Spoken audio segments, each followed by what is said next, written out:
All right, y'all. Professor X here. As you know, last Sunday on WWE Extreme Rules, Raw has announced a reunion show for next Monday night, which was an idea pitched by the USA Network due to declining ratings. It was not the idea of Vince McMahon, which is I'm kind of shocked by.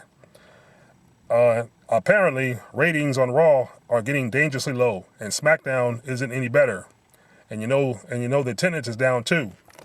The list of names include Stone Cold Steve Austin, Hulk Hogan, Ric Flair, Shawn Michaels, Razor Ramon, Diesel, Kurt Angle, Sergeant Slaughter, Christian, Ted DiBiase, Eric Bischoff, the Boogeyman. I don't know why the fuck he's coming back, because he was never a star. He was never in any main events, and he was mid-card or lower, if at best.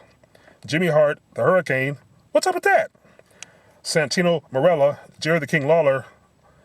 That would be good. He could take Corey Graves' spot for one night at least. It would give us a relief. Devon Dudley, well, if we're going to bring him back, bring back Bully Ray as well. Booker T and Sean Waltman. And as you can see in that list, you have the entire clique.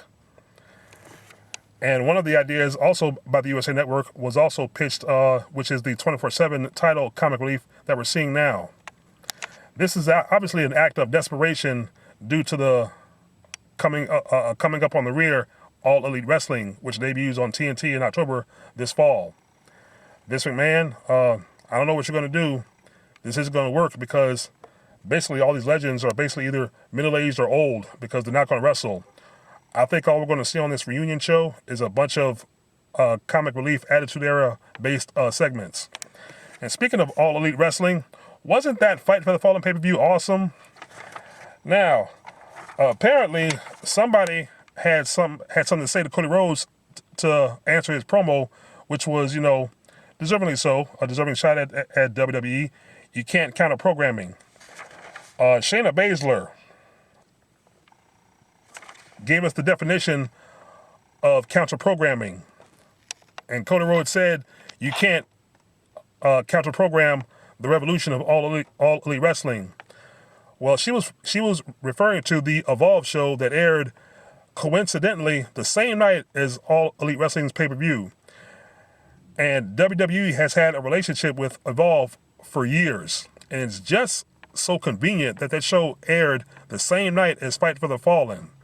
WWE has a history of doing this to try to hurt competition. Because if you remember Survivor Series was created to counter Starrcade. But Survivor Series, even back then, was mediocre at best. And Starrcade was just, Starrcade was just fucking awesome of the shit. But anyway, Vince McMahon, WWE, good luck. It's not going to save you. And when you hit Fox this fall with SmackDown, I'm going to sit back and watch that clusterfuck unfold as well. Because you sent Bischoff to deal with the Fox executives directly? Oh, hell to the no. We saw how he dealt with executives at TNA, and we saw how he dealt with the executives basically in WCW. Because WCW still went down. But anyway, folks, leave your thoughts and comments. Like, share, and subscribe. Peace.